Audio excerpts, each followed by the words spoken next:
Grassroots is brought to you by Work It, meeting the needs of entrepreneurs in Stillwater since 2017. Welcome to Grassroots, a podcast series for growing civic engagement through conversation. I'm Chris Peters. And I'm Michelle Charles, and we're your hosts for this series. So for the races we're talking about in this series, Election Day is February 8th. Early voting will begin February 3rd. On this ballot, voters in Stillwater are going to be asked to choose the next mayor and to decide a couple of propositions. One that would increase a dedicated sales tax for transportation, and one that would increase the city's visitor tax. Welcome to Grassroots, a podcast for growing civic engagement through conversation. My name is Chris Peters. And I'm Michelle Charles. And we are your hosts for today. And today we have some special guests. We have Cristy Morrison and Chris Norris, both with Visit Stillwater. And we are going to talk about the upcoming visitor tax proposal. Yes. It's something that is generating a lot of conversation around town. We've got an election coming up February 8th, and Chris and Cristy are here to give us some more information about that. But first, let's have them introduce themselves. Cristy, tell us a little bit about yourself. Thank you. Yes, I'm Cristy Morrison. I have been with Visit Stillwater for a little over 26 years now, and we have definitely seen a lot of changes over the years, and it's been fun to see the progression. Love the visitor development side of economic development in Stillwater. Very cool. Yes, that is. Okay, so Chris, what about you? How are you involved in this? Well, I am the past owner of Chris's University Spirit from 1986 to 2016. I did serve on the Visit Stillwater board from 1996 to 2002. I served 3 years as a chairman, and then I came back on the board in 2015 and have spent the last 2.5 years as the chairman of Visit Stillwater. So, Chris, I'm assuming that as the owner, as the Chris in Chris's University Spirit, that, this is obviously a store that, for anyone who doesn't know this, is it sells a lot of OSU apparel, game day apparel, a big destination when people come to town to visit. So I would think visitors had a huge impact on your business. Yes, they did. When I first knew about Visit Stillwater was one crazy days in 1995 or 96 that a huge influx of students, high school students, came by on the first day of Crazy Days, and it was a significant increase than what I'd ever seen. And I kind of dug through it and got to know Cristy, and I figured out that it was a group that Visit Stillwater had brought in July of that year, and the dates just coincided. And our Crazy Days were significantly different after that. And interestingly enough, the 1 year the dates didn't coincide, that a group that she had brought in was one of the worst Crazy Days I'd had. Oh, wow. And they came in because of grants given through Visit Stillwater. Oh, okay. Cristy, do you remember these groups? I do. Why they were visiting? Yeah, they're agriculture groups, kids that came in for different training, showmanship, learning how to public speaking, all kinds of. They're agriculture groups that were high school students, and brings in about 3,000 people per day. Are we talking about Big Three? Yeah, that's correct. All right. And that's one of the ones that we're talking about for sure. And this happens at the Payne County Expo building? It happens on campus, actually. On campus, Mm-hmm. Okay.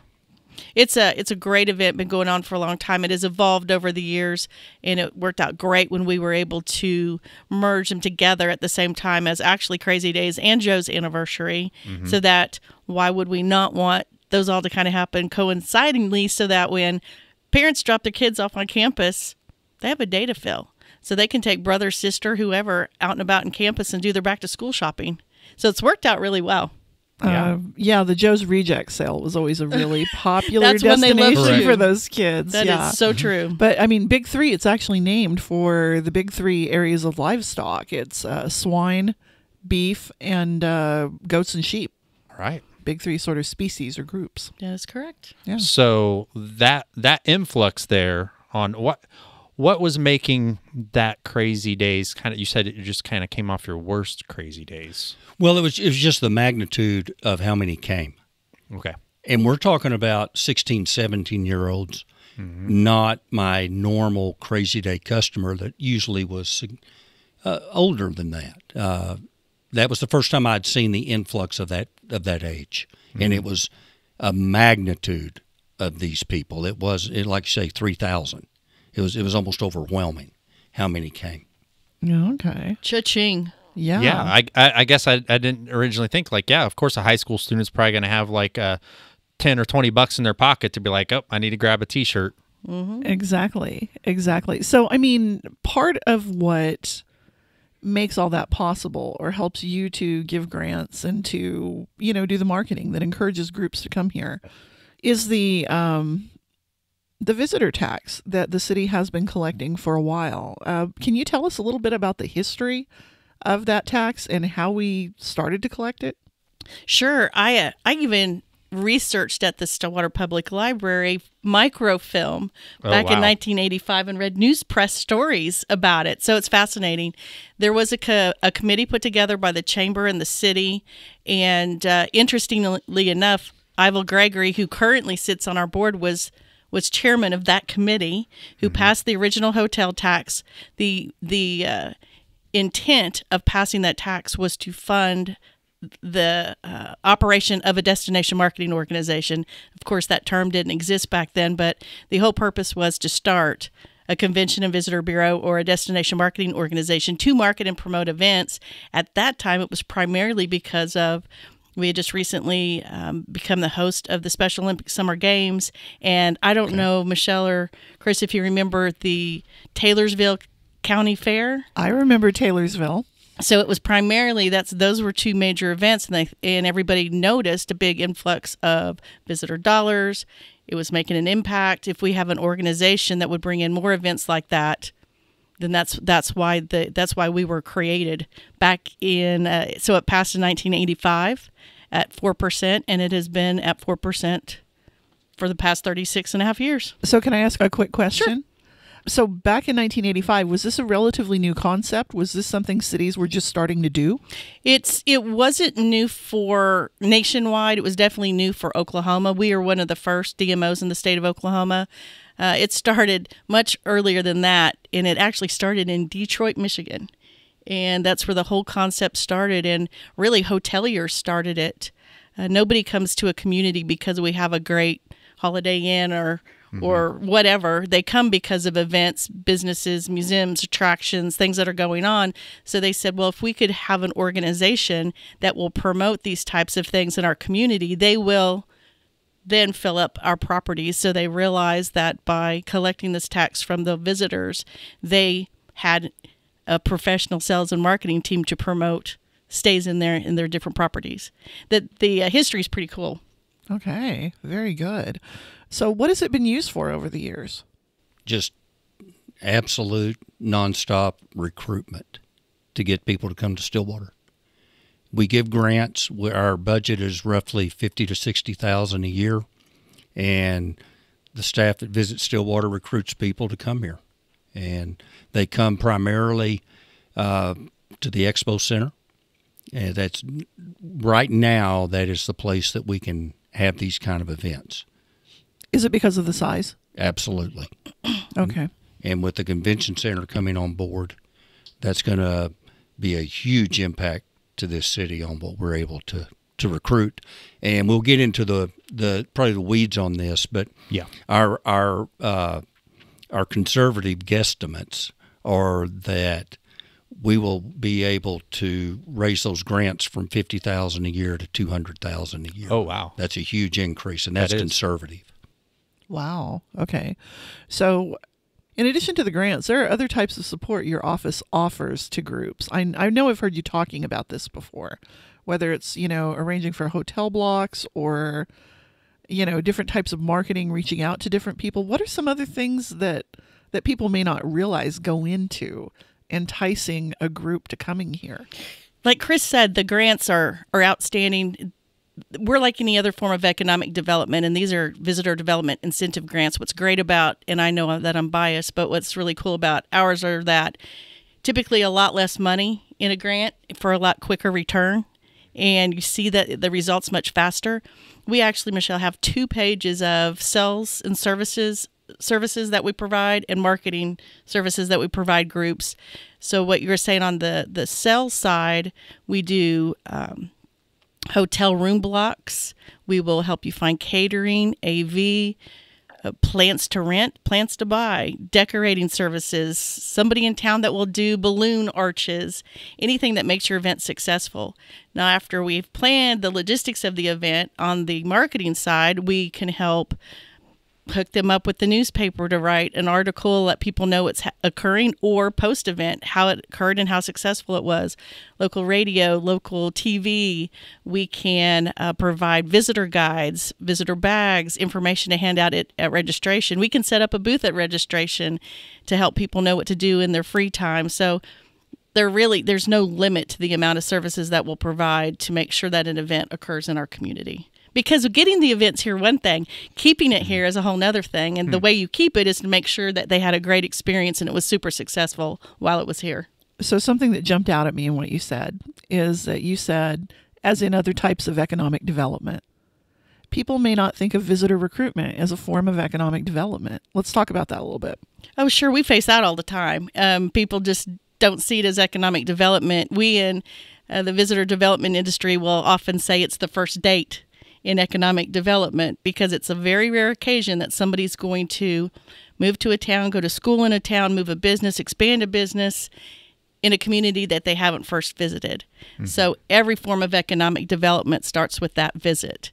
And what's great about it is it's a relatively inexpensive part of economic development that has a lot quicker, faster results, because you're recruiting to people to come in next week if they're leisure travelers, but you're also recruiting to people 2 years from now if it's a conference or meeting that's on a rotating basis, and it's going to be in our part of the state in 2024. Well, we're already working toward that. Mm-hmm. But for the most part, and any potential or any visitor has a potential impact on our community by becoming a student, becoming a donor, a season ticket holder, a business owner, or wanting to move here because people love to move to communities that they first visited. We visit a community for the same reason that we like to live in one.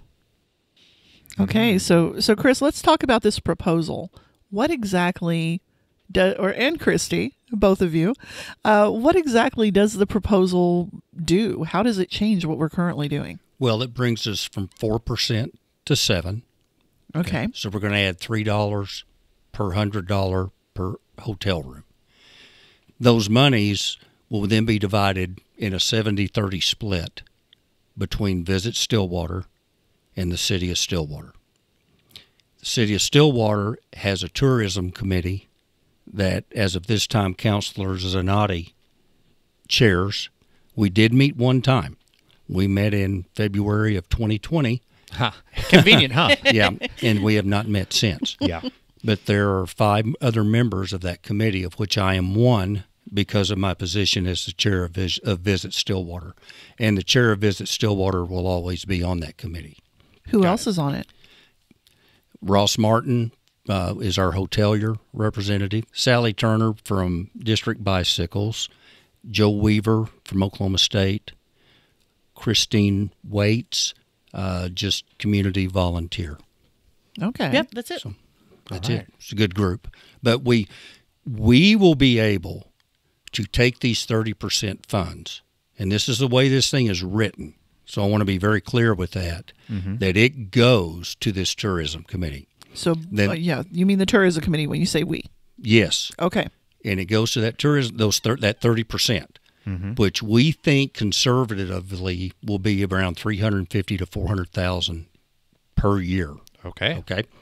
The tourism committee will then give recommendations to CETA on how to use those monies. Mm-hmm. And for folks that may not know, CETA is also city councilors. Yes, it's also the city councilors acting as the trustees of the Stillwater Economic Development Authority. There we go. But I want to be very clear. Those monies go towards tourism. Mm-hmm. They go towards nothing but tourism. Okay. Now, that's a broad thing. We're not going to fill any potholes with this money? No potholes. Oh, that's Okay. the You've other got tax. another election for that one. However, it's a good point because the more visitors we bring to town who also spend money in the form of sales tax, the more visitors, the more sales tax, the faster those streets and roads get fixed. There you go. That's a good point. So what about the 70% that goes to Visit Stillwater? What are you guys going to do with that? Well, we really are the marketing arm for all 18 of our hotels in Stillwater. No one has to go hire a marketing arm. They have Visit Stillwater to do that. We have a staff of 3. We need to increase that. Mm-hmm. We need to work on that, the convention center. That's going to be a game changer. And we have to go recruit personally to get people to come to that convention center. You're There's not not like going a to do that on an Convention email. center website to go just list your like an Airbnb for a convention center. No, but that'd be fun. But it's going to take time, it's going to take effort, and it's going to take travel to do that. Because we're going to be hitting metropolises to try to pull some of these things. This isn't something that's minor that you're going to pull from Idabel. I can say that because I'm from Idabel. It's relationship building for sure. But it's a relationship Okay. building process. Yeah. Okay, so Cristy, you've talked about the convention center opening up new markets for Stillwater.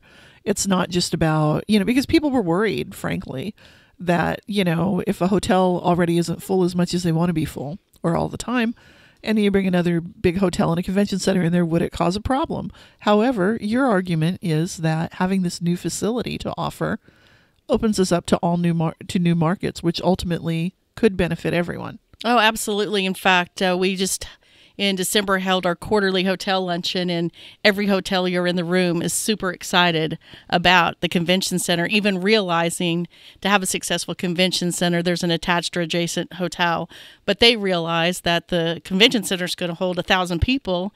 The hotel is going to have up to 120 rooms. Oh, wow. Okay. And so they're going to overflow, and they are definitely going to benefit from that. And another change over the last 26 years is when we would do hotel room blocks, people would stay in that block. But now, as we travel, your hotel reward points are in your personal name.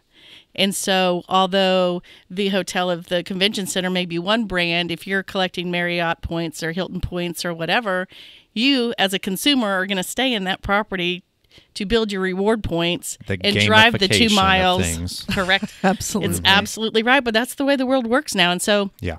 that has made it a little bit more challenging for people in my situation or my position because you can't really track unless an event coordinator itself tells you, he or she tell you how many people attended the event. You can't tell from hotel room blocks anymore because they're staying all over town. And the online, this is a long conversation. Maybe we should do it sometime. It's fascinating, but the online travel agencies, they manage a lot of the hotel rooms. People outside of Oklahoma are managing hotel room blocks for Stillwater, Oklahoma. Yeah. And so it's a very interesting concept. Things have changed so much. It's Airbnbs themselves, Absolutely. Yeah. I now live next to one. Absolutely. Yeah. That's just, it is the way it is. But, as far as the convention center goes, we have not really been able to go real hard after the meetings and conventions market because we don't have, it's 100% facilities driven. We have Career Tech in Stillwater, Oklahoma, the only state agency not located in Oklahoma City. They plan over 200 events a year, and they can't even host them where they're located. It will be quicker, easier, faster, cheaper for them to host events in Stillwater than outside of Stillwater. And so they are so excited. Now, some of them would be way too large for Stillwater, but they could bring in over half of those events to our community. That's already 150 events that we aren't currently hosting just from that one entity. And that's not even including on campus. All those folks, faculty, staff, they have their professional organizations, conference organizations, student organizations, clubs, sports clubs, all these different things. It's super exciting because people want to meet in a college town. They want to relive those college years and that atmosphere. Yeah. Gotcha. So what about the comeback? One of the things is what about campus? What about West Watkins Center? Don't we have all these things? And I think that's where people maybe get confused that we is not there's still 2 different entities. It's not like you guys get to say, hey, we're going to go put an event on in Boone Pickens Stadium. It's empty most of the time, right?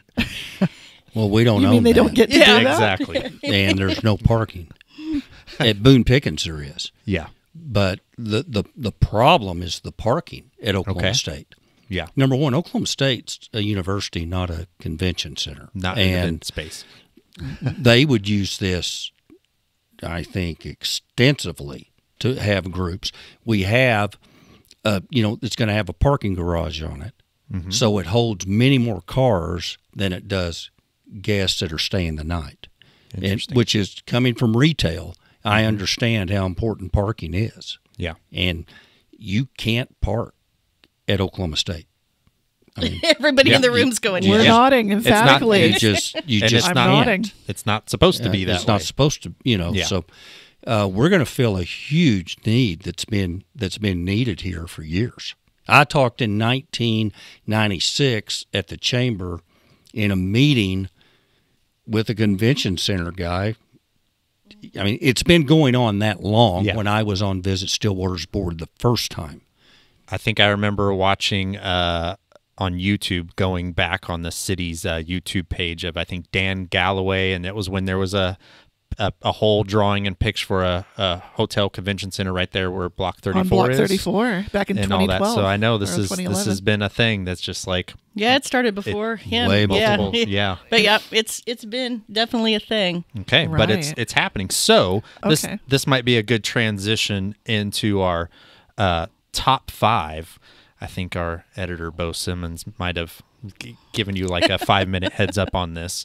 But what are the activities? Because part of this, and I know you guys are definitely focused on, with this new tax, what you're going to be able to do with this 70%, and the 30% is really, you're on that group, and there's been talks of, using that money to improve our public sports facilities so we can attract tournaments and all that stuff. But what do you guys hear as like the top things that people are just like, if only Stillwater had this? And it can't be a restaurant right now, because that's like default. That's easy. That's somebody could pick some restaurant and be like, I wish I had this restaurant. But besides food, He's trying to make it challenging. yeah, Well, food is one that we hear a lot, and specific restaurants at that. So, I mean, but we all hear that. Right. I sports is the number one. I will tell Okay. you that. It is by far the number one, because not only are we losing out because of all these local dollars that are leaving our community every weekend, but we're losing the opportunity to bring those new dollars into our community every weekend. So we're almost double missing out on those dollars from sports and adult leagues. I mean, it's not just youth sports, and I think sometimes we just think that, but there's a lot of adult leagues we would love to have in Stillwater. In fact, we've been kind of courting this women's softball league, but the fields we currently have aren't long enough. Oh, interesting. It would just take a little bit of money to extend those fields. In fact, when I was watching the Women's World Series last year, it seemed like there was almost a temporary wall and a permanent wall. And I'm thinking to myself, why couldn't we do that in Stillwater? Oh, like an adjustable. Correct, yeah. And then, I mean, it would just seem take a too little hard. bit of innovation and to bring those in. So, yes, absolutely facilities. One that we do hear a lot, and I only am thinking of this because Bo did give me a heads up. Bo Simmons, your editor, if he says to me one more time, and I agree with him though, if we had a haunted house the whole month of October, oh, yeah. it would be so successful because of the number of phone calls we get, the people in Stillwater who leave Stillwater every October to go to all of the haunted houses across the state and adjoining states. Yep. I think a haunted house would be super successful. A drive-through Christmas lights. I think we do a great job with Christmas lights. A lot of people ask about staying in the car and doing the drive-through light displays. We get that. We still get Children's Museum. And, of course, that almost makes my head explode because, we had one. We did have one. And my first response to people who bring that up is, how many times did you go to the Wondatorium? So, but that is still a thing we get questioned about a lot. And, that's really not coming from residents. It's coming from visitors who don't know our history. Gotcha.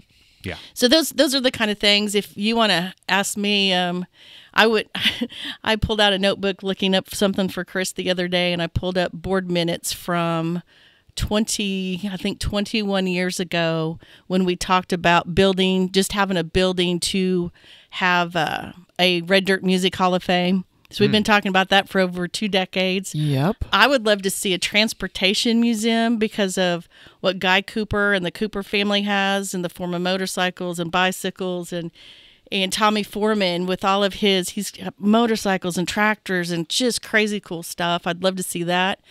I would love us to have a sound stage for all of the musicians in Stillwater that they could use to do their demos, to be able to get out there nationally. If we even built just a huge empty building and allowed the film and music industry to use it to be able to do, and we have done that at, to an extent, at the empty, minimally.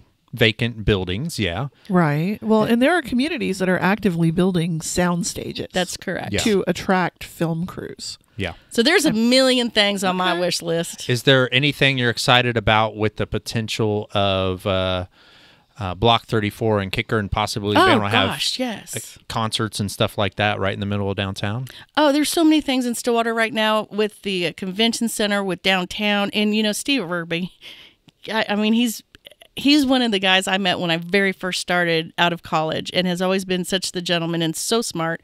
But how smart is he to know that it takes capital projects to make something happen, but it takes a long-lasting commitment for the programming and the upkeep. Yeah. And that's one thing we often forget, but he's a smart man, and he knows to be able to also finance the programming for the next 10 years. I mean, that's amazing. Yeah. That has the potential to bring people in from out of town, and even what's going on out at Lakeview Landing. I mean, that's huge. Those are things that will be destinations that will bring people to our community. Yeah, it seems like Stillwater is getting ready to go through a new growth phase, but I would like to kind of think of it as like a health phase where, growth, instead of just spreading out, it's more of like growing up and strengthening. And of course, a lot of the, from downtown to the core of Stillwater, getting new things that then, help us eventually, hopefully get the roads fixed and all that stuff that's all kind of crumbling around. I mean, even though, but that's nationwide problem. It is. That's not just Stillwater. That's everywhere. I mean, infrastructure is a huge challenge across the country. Every community is struggling with infrastructure issues. Whether you're talking about, utilities, whether you're talking about road systems, bridges, whatever.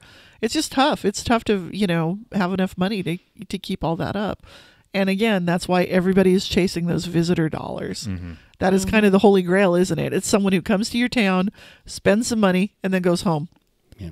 Without having to use too many services. And that's why they say it is your purest form of economic development, because it doesn't take a lot of infrastructure. Because when you build infrastructure for tourism development, it at the same time will always be a quality life amenity for your residents. Because once again, people love to come to town for the same reason we like to live here. Okay. So I do have a question, just like dollars and cents. How much is the visitor tax? And I know that travel was weird, with the pandemic, which, you had a couple of really unusual years. But I mean, on a normal, I don't even know if we're in a new normal yet. On what used to be normal kind of year, how much did the visitor tax generate? And how much do you project the new one will be? It sounds like from the numbers you were throwing out, Chris, that you guys think this extra 3% could generate over $1 million a year. Around 1.2 to 1.3. Okay. Currently, we're at 800,000, roughly. And the way we arrived at this is we took this July through November's hotel tax, visitor tax. And then we took the 5-year average, you got to follow me, from December through June. Okay. Including the pandemic year, by the way. A down year. Which I think is realistic, because there's still stuff going on. Yeah, there's nothing to say something, might be disruptive again. And that's how we came up with the 1.3. Okay, so it's conservative. Cristy and myself and an accountant sat down and worked through these numbers. These aren't pie in the sky. Didn't cherry pick the good ones. No, we did not. And we can prove this. Yeah. And we had an accountant do it with us. We went over them and over them and over them. and they're right. Okay. They're spot on. I was in business for 30 years. I know how to budget. I know how to budget conservatively, and I know the perils of over budgeting. This is not that. This is a budget that's fair, and we honestly think that will be the low point, will be the next fiscal year of this visitor tax, and it'll continue to increase from there. I can't oversell the amount of money that will go to that tourism committee. When you're talking $350,000 to $400,000 per year, Yeah. and you get 3 years of that, you're in a 1.2. Nothing says you have to spend it that year. Yeah. I think the general consensus is we want to let that build and make a splash and make a really necessary change. I'll give you an idea. I was going to say, let's throw out a hypothetical. Yeah. And I want to go hypothetical Okay. because I'm only one member. Yeah. Okay. Hypothetical. But let's go with Babcock Park. Okay. And that's currently it's currently where baseball fields the baseball and and soccer, right? and soccer. Baseball, Okay. soccer, and softball. And softball too. Okay, I was going to say. Okay. Very limited parking. Dollars do a lot of things, okay? You can increase your field usage. You can increase your maintenance. You can follow me here. Soccer is a sport that is played 52 weeks a year. There's no break. It's not like football. The only thing that stops a soccer match is lightning. And then they get in their car, then they come back out, okay? If you have an artificial turf, hypothetical, you have an artificial turf soccer field, you're guaranteed you're playing. If your team is in Oklahoma City and they're looking at that weekend, there's 2 tournaments, one in Stillwater, one in Moore. Okay. The Moore field, by the way, is grass. The Stillwater field is turf. You're coming to Stillwater. Yeah. I've been through these wars with kids with softball and baseball, and you make decisions like that over The quality over quality of the playing field. because that's Gotcha. going to give ideally a better experience for the athletes themselves. Absolutely. And then hopefully the better Well, experience for those watching the games to have a better Exactly. performance. Well, and it seems like sometimes because soccer fields are so big and they take up a lot of space, and I don't know. It seems like in a lot of communities, it's like if you've got a grassy area that's not really good for much else, maybe it floods when it yeah. rains. Uh-huh. So I think you you go, just let's make soccer fields. You just right. described Babcock. Yeah. Okay. Think of what the parking you could add on to there with those fields. I mean, that's just a vision of one thing. Yeah. And this doesn't mean that's where it needs to go. Sure. But it needs to go somewhere. Yeah. And, the low-hanging fruit is the athletic event. We've all traveled thousands of miles chasing these white baseballs and yellow softballs, okay? And a friend of mine went to Tulsa 2 weekends ago, had one child playing soccer, spent $794 on the weekend. That included hotel and food.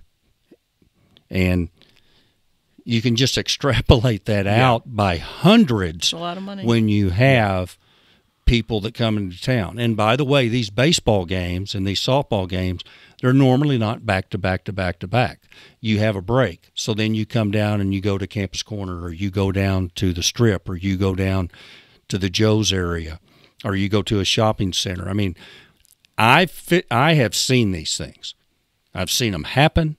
I know how they work, and I know why they work. And that's why this is the right time for this.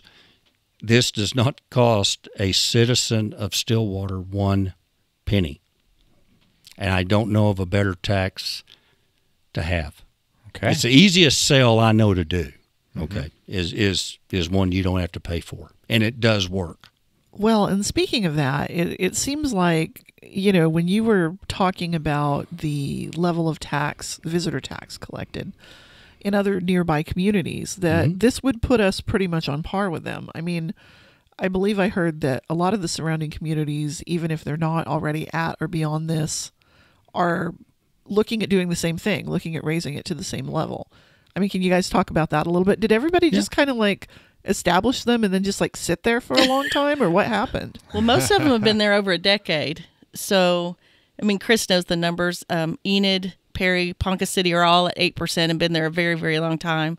Sand Springs to the east is at 7%. On the April 5 ballot, Guthrie is proposing increasing to 7%. And I think you're going to see Edmond and Oklahoma City shortly thereafter, just from conversations I've had with them. And that's because really statewide, Lawton, February of last year, they increased to 7%. I mean, you can go on and on. All of that information is public. And so I'm constantly asking people, how long have you been at that percent? Why did you increase? What are the purposes of it? And I think, if anything, the pandemic did show the value and the immense amount of importance of visitor dollars to a community. And nobody goes and chooses where they're going to stay in a hotel based upon the tax, right? I've never heard that, and I've asked some hoteliers if they have been asked that question, and it is a resounding no. They get asked what their room rate is, Right. not how much their hotel tax is. I know when I'm booking a room, I mean, that's what I ask, and I assume I'm probably going to pay about 15% above that by the time I pay, hotel tax and sales tax and various other fees.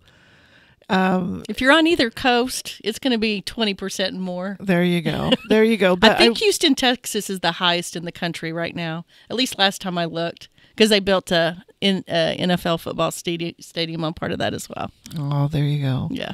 But I mean, really, if you're staying in a hotel, I mean, if you call a certain hotel and you say, what's your hotel tax? I mean, it's going to be the same throughout the state, throughout the city. It might be even the same throughout the entire county, depending on where you are.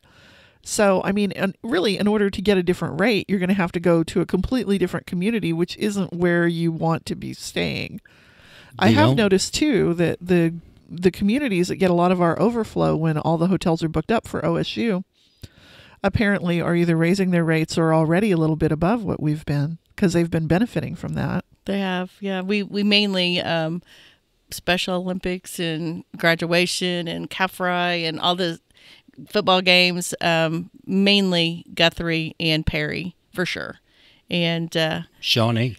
Yeah, he has friends that actually have stayed in Shawnee. Really? Mm-hmm. Wow.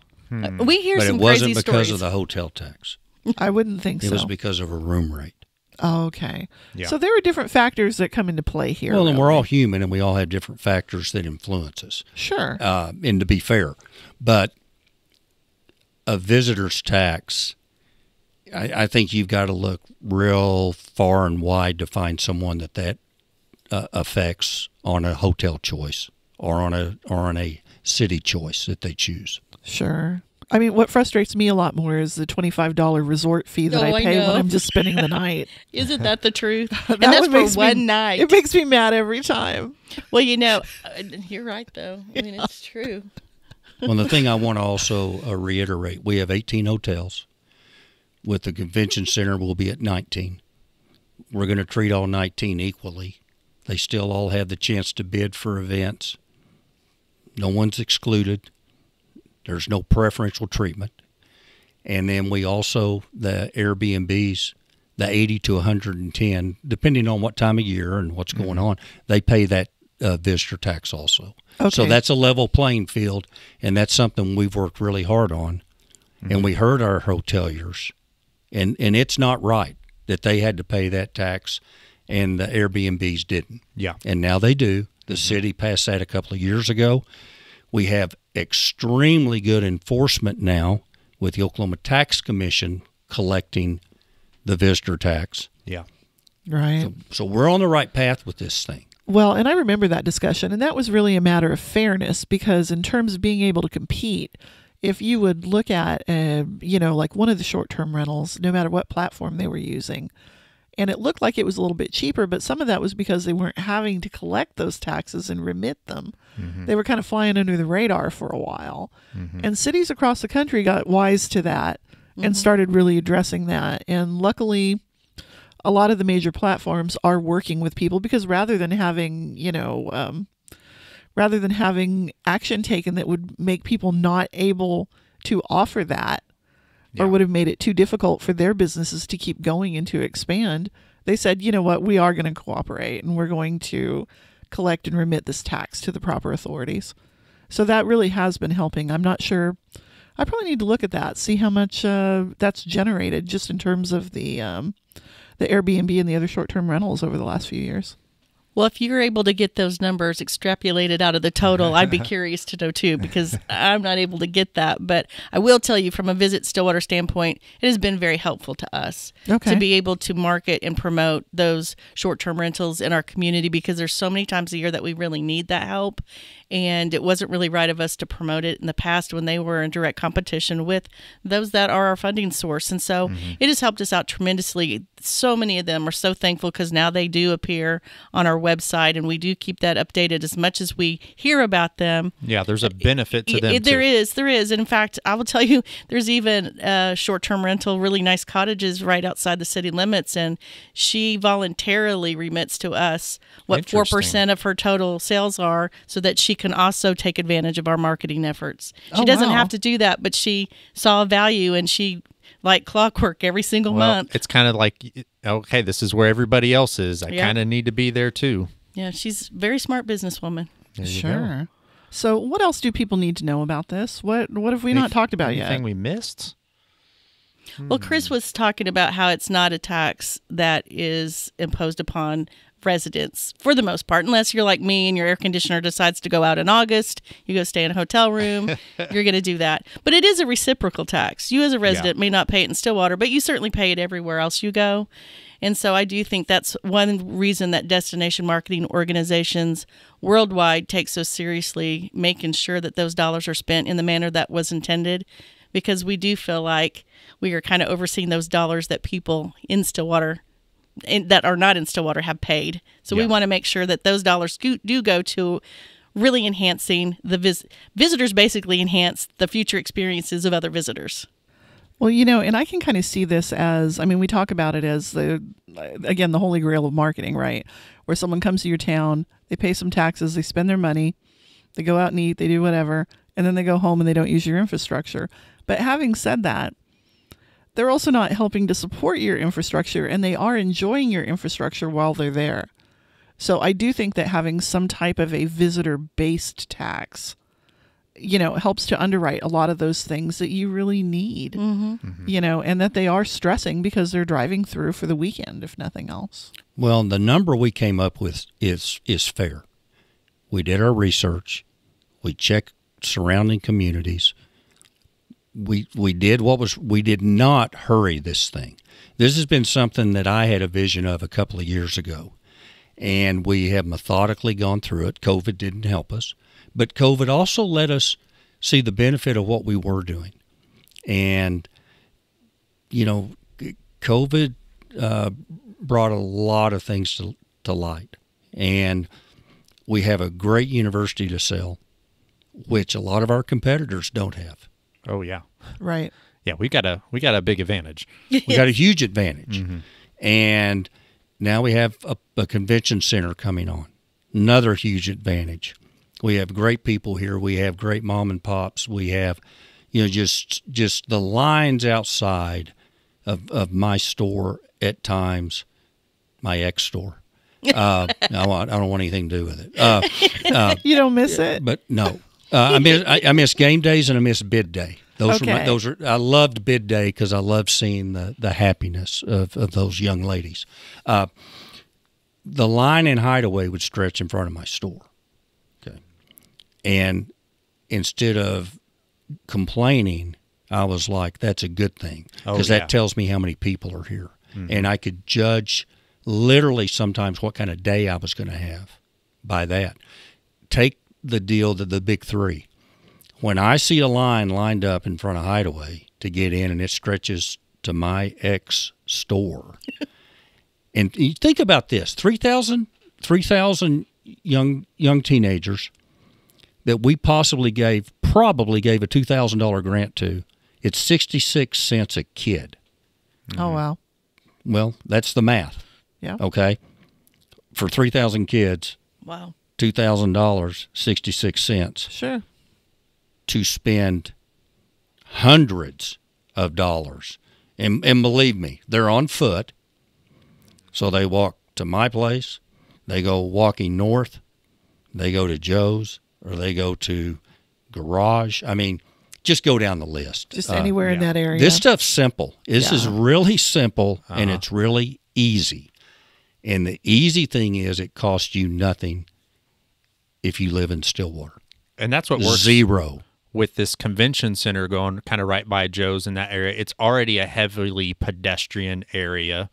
And so you're densifying the economic impact right there rather than, you know, I'm sure maybe somebody wanted to sell some land to put a convention center on the outside of town, but now you're never going to have those kids come walk there. You're going to like, all right, we got to load them all up into multiple buses just to go out to this, to get into town or something like that. So it makes sense to have it so centrally located. Well, and I'll give you another example. You know, college enrollment's down nationwide 8%. Mm-hmm. If you can keep bringing people here and keep having these big three events, things along that line, those things extrapolate out, and they extrapolate out, and they extrapolate out to undergrads, to alums, to donors. Mm-hmm. And Sure. I mean, and in colleges, again, it's an 8% drop. Mm-hmm. And we have an unbelievable opportunity to help head that off by the number of people we can get in here. And I've spoken to people at OSU about that. And those types of events where they're bringing high school kids in, those are major recruiting efforts. I mean, even if they're not explicitly doing it, bringing them in, you know, they've already got the T-shirt, right? They came and bought it at your ex store.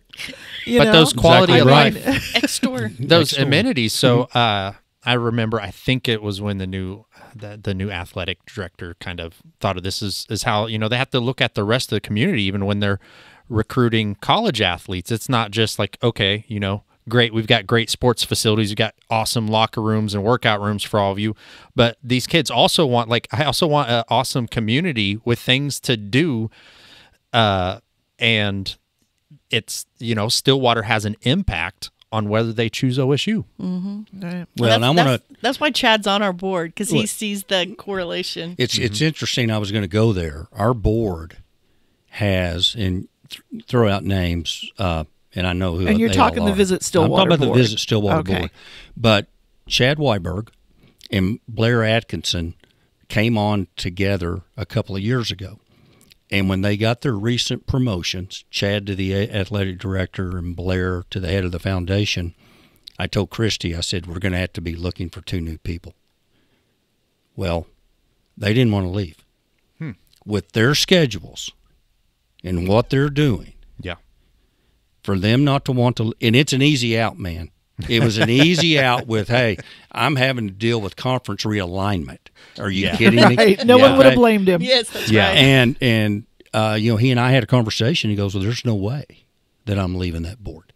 So, and it's an outstanding board. We've got really good members, but just those 2 highlighted had every reason to go to spend more hours doing what they are being paid to do versus volunteering to do. For sure. And we've got a great board. We're doing the right things.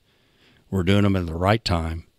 And the right times, there's not a better time than right now, than February 8th. And February 8th is a game changer, I promise you. And it's an easy vote when you don't have to pay for it. All right, folks. Well, I think that about said it all. yeah. Well done. I think these 2 would encourage you to vote yes on that. I would say they would, yes. Absolutely. Please vote yes. February 8th, 7 to 7 at your polling place.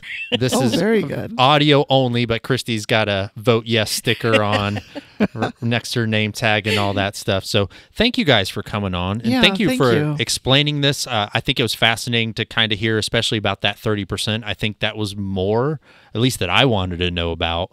All right. Well, Thanks for your Yeah. time. maybe Thanks we'll for have having you. us. Maybe we'll Appreciate have it. you back after it passes. Oh, that'd and be then great. Try to nail you down on some more things. Maybe Yeah. like a February 15th, you know, a week after. And we'll That's see how Valentine's it's weekend. gone. That's gonna You be a think you tough need one. some time to recover after the election? Never done anything like this. So, There you go. But, you know, we're all volunteers. I mean, I believe in it enough, and I saw it in action. And I'm passionate about this, and this is the right thing. All right. All right. Well, this has been Grassroots, and thank you. Thanks again to Work It for sponsoring this series. For more information about Studio Stillwater and how you can help support our mission as a listener or sponsor, go to studiostillwater.net. There you can sign up for emails, get a free sticker, or send us a message. Thanks again for listening. Until next time.